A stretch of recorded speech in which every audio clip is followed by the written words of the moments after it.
1, 2, 3. 1, 2, 3.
Germany is next.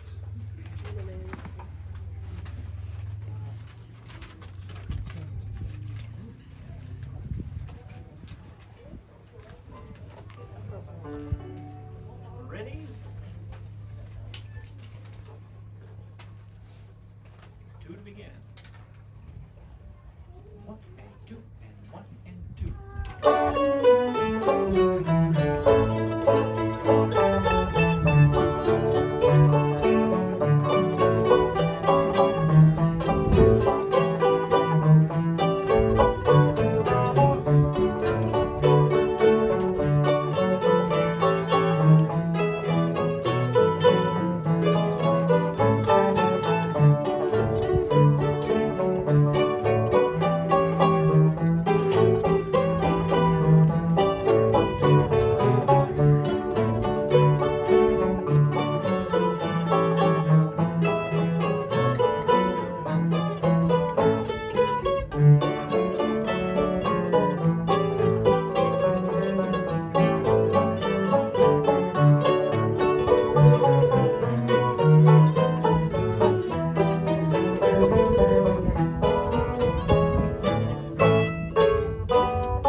Okay, I gotta stall for a little time here while they're getting ready. So this is the Greenleaf Mandolin Orchestra. How fun. So the music we're playing for you tonight is kind of a mix of 1890s to about 1920, 1930 or so. Popular music that mandolin clubs and orchestras played around the turn of the century. Waltzes, marches, polkas, sometimes ragtime and jazz, light classical pieces. So we're just going to give you a taste of that. Our next piece is going to be probably El Dorado Waltz, but since we're from Kansas, some of us, We call it El Dorado.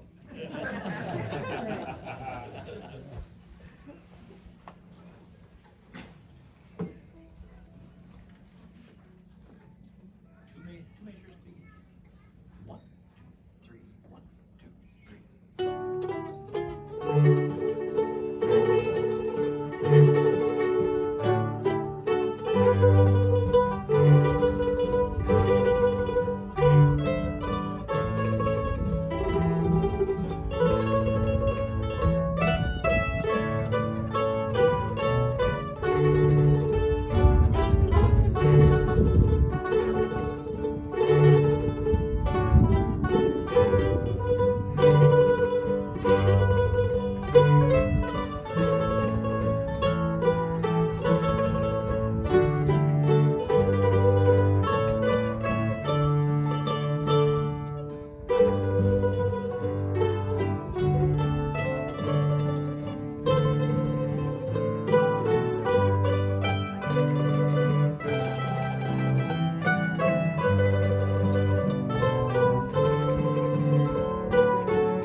Our next piece is going to be What Fun Polka.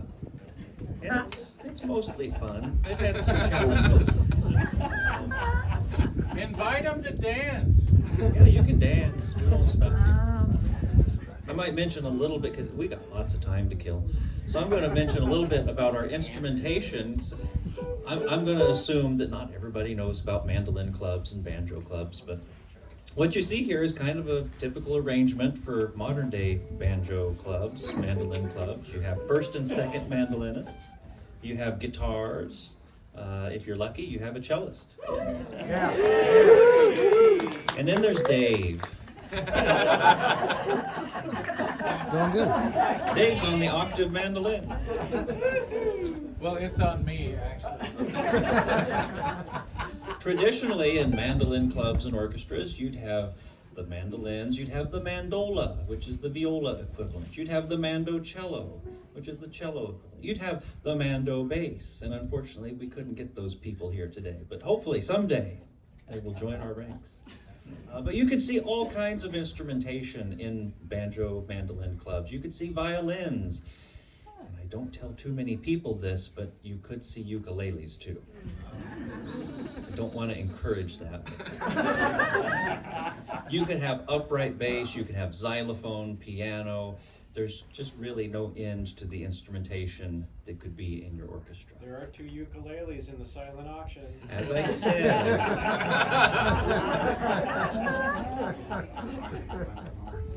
What fun polka.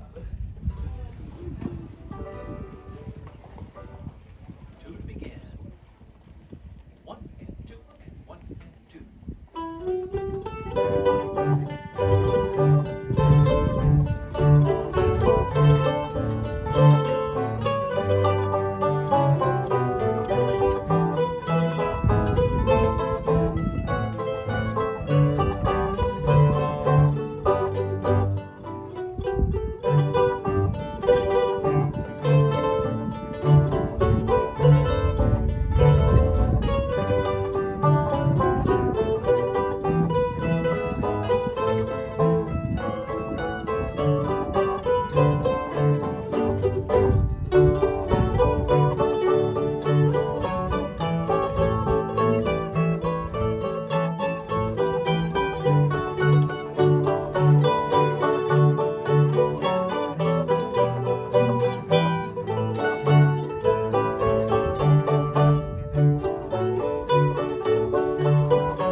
For our next number, you will probably recognize this piece, and I would like to take a moment to just kind of talk a little bit about, we're here for old-time music, right?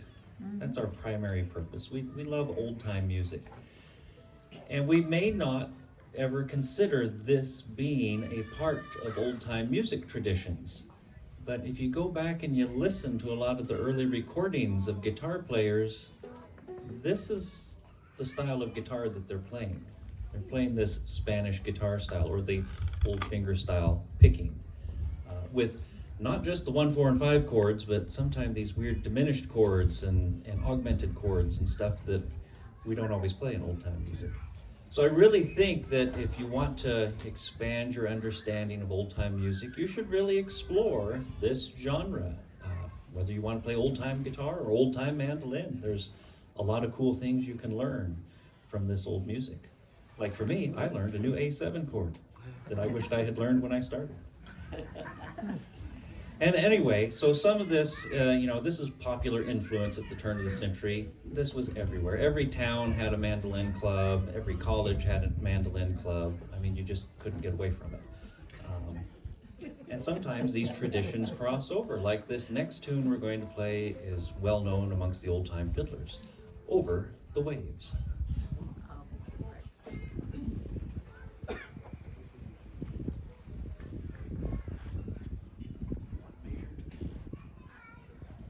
One, two, three, four.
Our next little number is called Sugar Plum.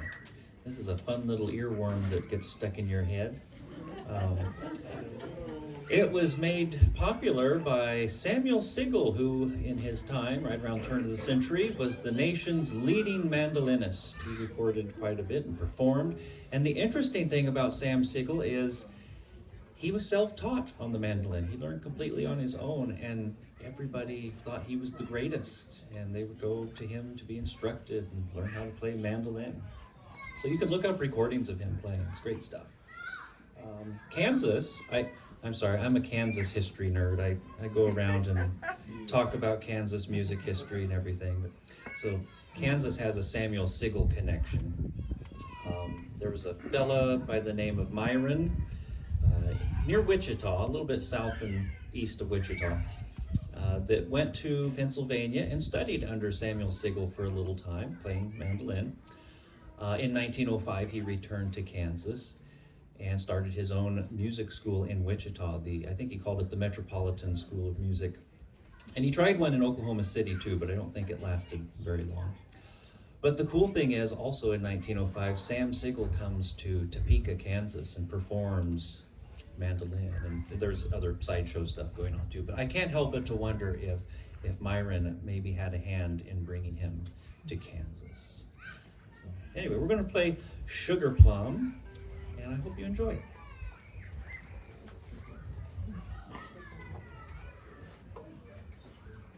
All right. 2 measures to begin. 1, 2, and 1, and 2.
Where was the kazoo? That's a different band, Dean. Well, I'm glad you enjoyed that. Our next piece features the banjo. Yes, the banjo is sometimes a part of those mandolin orchestras. And John Henning believed that it belonged there, and he promoted it. We're going to play a piece by John Henning. This is called Norseman Gallop. I could talk to you for probably a half an hour about John Henning, Please don't. because I have. But he's only the most, amazing banjo guy in history that nobody knows about. But anyway, we're going to play one of his pieces, Norseman Gallop.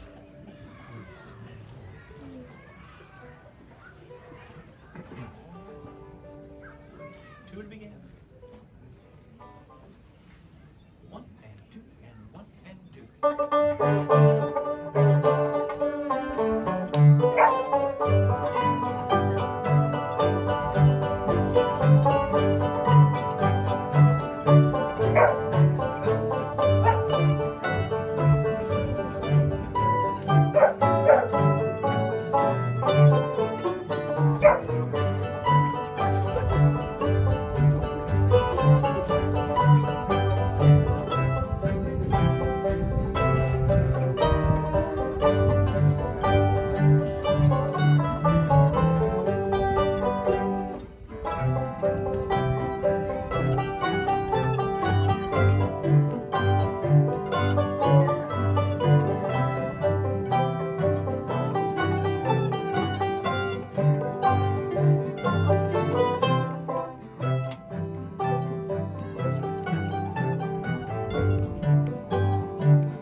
Our next piece is a march, the Chicago Evening Post March.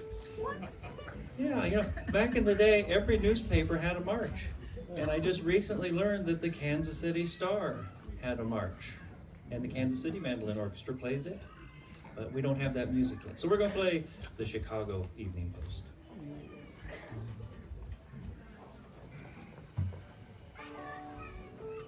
To it begin. 1 and 2 and 1 and 2.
And for our final number, a classic, The Flying Wedge.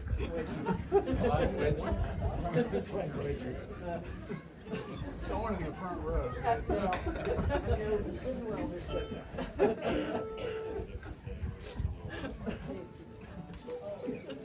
To it begin. One and two and one and two.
Thank you so much for allowing us to do this.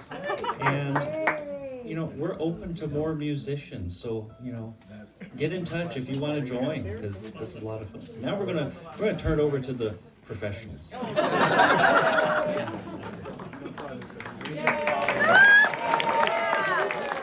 give it up for the band. Yeah, come on, yeah.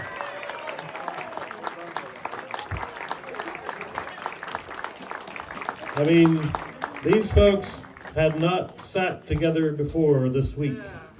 They got music by email and had to learn their parts, and quite amazing. Looks like Derrick was quite the taskmaster. So